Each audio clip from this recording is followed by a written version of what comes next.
ہم جب بھی تاریخ یا جب بھی کوئی حکمرانوں کے بارے میں بات کرتے ہیں یا جی جی کچھ اسی طرح یا ان کی زندگی کے بارے میں تھوڑا سا پڑھتے ہیں تو ان کے دور خلافت میں نا، جی آپ نے تو آپ تو ظاہر ہے ماشاء اللہ میرے سے بہتر جانتے ہیں، تو ان کے دور خلافت میں عدل و انصاف جو ہے نا وہ مطلب اس کا تو ایک عجیب ہی وہ حساب تھا نا، اور بہت ایسے ایسے واقعات ہے، واقعات ہیں، ایسے ہی ہے. ایسے ایسے واقعات ہیں کہ انسان دم رہ جاتا ہے۔ جی ایک تو ہوتا ہے نا ایک بندہ ذہین ہو، جی جی پھر ایک بندہ ایسا ہوتا ہے کہ جو مطلب اس میں عقل بھی اتنی ہو نا، جی جی طریقہ کار سے فیصلے کرنے ہیں، کسی سے نیا انصافی بھی نہ ہو۔ جی جی. تو ایسا کوئی اس طرح کا کوئی مزیدار سا اگر آپ واقعہ ہمیں سنا دیں۔ شاہ ولی اللہ محدث دہلوی ازالت الخفا کے اندر ایک واقعہ لکھتے ہیں. اچھا وہ لکھتے ہیں کہ حضرت عمر بن خطاب رضی اللہ تعالی عنہ شام سے جب واپس آئے، ٹھیک ہے، جی جی تو صحابہ بھی تھے ان کے ساتھ. ٹھیک ہے۔ صحابہ کو جدا کر دیا اور اچھا خود الگ سے ہو گئے اچھا کہ ذرا میں لوگوں میں جاؤں، لوگوں کا رویہ اور لوگوں کا تاثر میرے بارے میں کیا ہے. اچھا، مطلب صرف یہ دیکھنے کے لیے بولا کہ لوگ میرے بارے میں کیا تاثر رکھتے کیا ہیں، رائے رکھتے ہیں، کیا رائے رکھتے ہیں میرے بارے میں. ایسے یعنی کہ میں امیر المومنین تو ہوں لیکن ہوں کیسا لوگوں کی نظر میں. اچھا ایک خیمے میں جاتے ہیں، وہاں بزرگ اماں جی ہوتی ہیں، ان سے اجازت لے کر اندر جاتی ہیں. سلام کیا تو اگے سے فرمایا کہ اماں جان آپ یہ بتائیں کہ عمر کے بارے میں آپ کی کیا رائے ہے. اچھا خود سوال کیا، خود سوال کیا کہ عمر کے بارے میں آپ کی کیا رائے ہے. آگے سے اماں جی نے جواب دیا کہ اللہ عمر کو خیر نصیب نہ کرے. اچھا یعنی کہ حضرت عمر ہاں غصے کی حالت میں کہ اللہ عمر کو خیر نصیب نہ کرے. تو آگے سے حضرت عمر کہنے لگا کہ اماں جان اتنے سخت، امیر المومنین اتنے سخت الفاظ سنا دہرائیں. تو آگے سے اماں کہنے لگی کہ وہ امیر المومنین ہے مسلمانوں کا، کبھی وہ میرا پوچھنے کے لیے آیا ہے، کبھی میری خیر خبر پوچھنے کے لیے آیا ہے، کبھی اس نے درم دنانیر مجھے دی. آگے سے حضرت عمر بن خطاب رضی اللہ تعالیٰ عنہ کہنے لگی کہ اماں عمر کو کیا پتا کہ آپ کی یہ حالت ہے.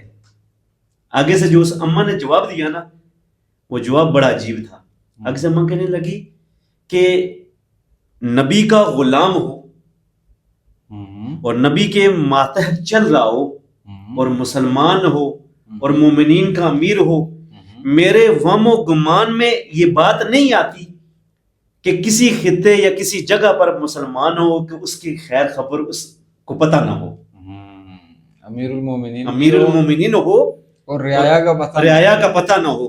یہ کہتے ہیں یہ میرے وہم و گمان میں نہیں آتی. بہت گہری بات ہے، بہت گہری بات اماں نے کی ہے. پھر اس کے بعد حضرت عمر بن خطاب نے کہا کہ اماں جان اس طرح کرتے ہیں کہ جو عمر کی طرف سے ظلم و زیادتی ہوگی اس پر سودا کر لیتے ہیں. اچھا آپ کو کیا چیز دیں کہ کل قیامت کے دن آپ عمر کو پکڑے نہ، دعویٰ نہ کریں اس پر کسی قسم کا. ٹھیک ہے، ابھی بات و چیت چل رہی ہے، گفتگو اماں کی حضرت عمر بن خطاب کی چل رہی ہے، لیکن اماں کو نہیں پتا کہ یہ عمر بن خطاب ہے. تو اماں نے کہا کہ تیرے کہنے تو مجھے کوئی اچھا بندہ لگتا ہے، تیرے کہنے پر چلو میں اس کو معاف کرتی ہوں، لیکن شرط یہ ہے کہ اس ظلم کے لیے میں 25 دینار لوں گی. اچھا یعنی کہ 25 دینار دے دے تو میں راضی، کل قیامت کے دن عمر کے خلاف کوئی دعویٰ نہیں کروں گی.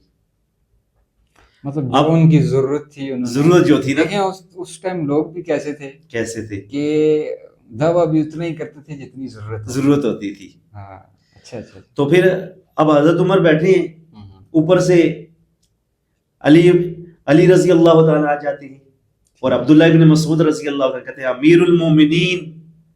اچھا پھر ان کو جب امیر المومنین کہا نا تو اماں جان پریشان ہوگی کہ میں رعایا میں آ رہی ہوں اور امیر المومنین کو میں نے منہ پر ایسی باتیں سنا دی ہیں. آج کے وقت کے اندر ہوتا نا، یا کوئی آج کے دور کے اندر کسی ایم این اے، ایم پی اے، کسی صدر، وزیر اعلیٰ کے خلاف اگر کوئی بات کرتے نا فوراً اس کو غائب کر دیا جاتا ہے.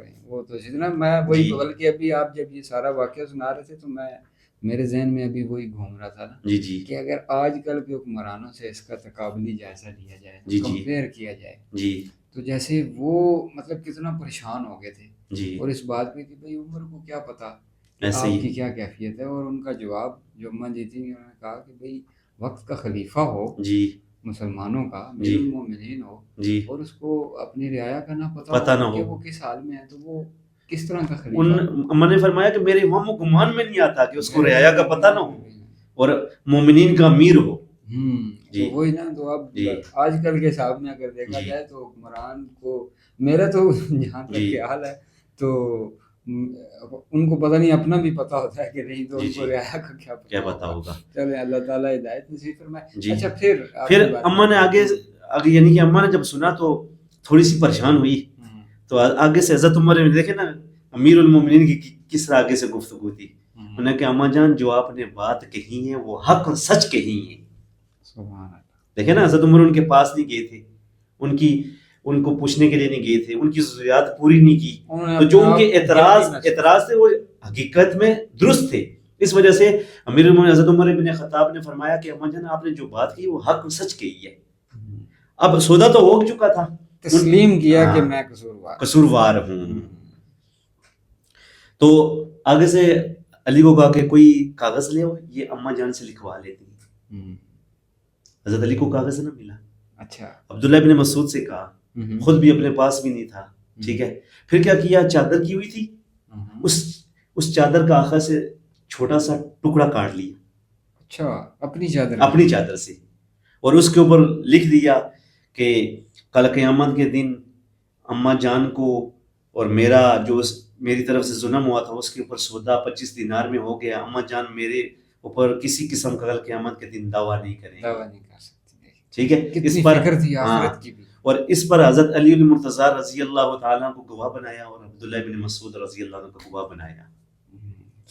اب آگے حضرت علی اور حضرت عمر کی محبت دیکھیں. معاشرے میں محبت نہیں بتائی جاتی. ہاں معاشرے میں محبت نہیں بتائی جاتی. اکثر جو ہے نا وہ اختلافات کو لوگ زیادہ فروغ دیتے ہیں. ایسے ہی ہے. تو حضرت عمر ابن خطاب وہ جو ٹکڑا تھا نا وہ حضرت علی کو دے رہے ہیں. اچھا. یعنی کہ اس طرح کی چیز، یعنی کہ آدمی اسی کو دیتا جس کے اوپر ایز اے گواہ، مثال گواہ بھی بن رہے ہیں اور ان کے اوپر اعتماد بھی ہے اور ان سے محبت بھی ہے کہ علی یہ ٹکڑا پاس رکھو، اگر میں آپ سے پہلے فوت ہو گیا تو آپ نے اس ٹکڑے کو کفن میں ڈال دینا ہے. اللہ. اور اگر نبی علیہ الصلوۃ والسلام نے مجھ سے پوچھا کہ امیر المومنین تھے کیا لے کر آئے ہو، میں نبی علیہ الصلوۃ والسلام کو جواب دوں گا کہ آپ کی امت میں ایک اماں ناراض تھی، آخری ٹائم اس اماں کو بھی راضی کر کے آئے ہوں. جملہ دیکھیں کہ یہ ٹکڑا میرے کفن میں ڈال دینا.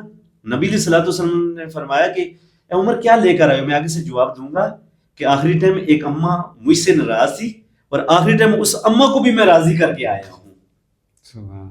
دیکھیں عدل و انصاف ایسا کتنی بڑی بات ہے.